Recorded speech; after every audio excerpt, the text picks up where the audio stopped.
من تقييمات لاعبي الزمالك في مباراة أمس أمام فاركو. أهم حاجة تصلي على النبي وتعمل لايك واشتراك.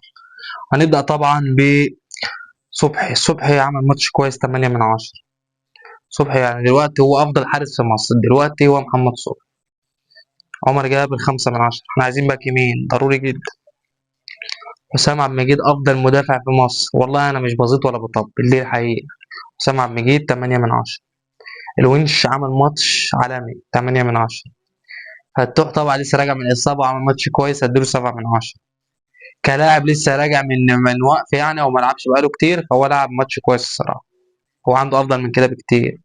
عبد الله طبعا جده عبد الله 7/10. دونجا. دونجا نجم الماتش. انا كنت شايف ان دونجا يستاهل ياخد مان اوف ذا ماتش. شيكو باي احسن من لعب ماتش احسن من شيكو بنزا كمان. 9/10. ناصر ماهر 6/10. شيكو طبعا النجم شيكو بنزا 9/10.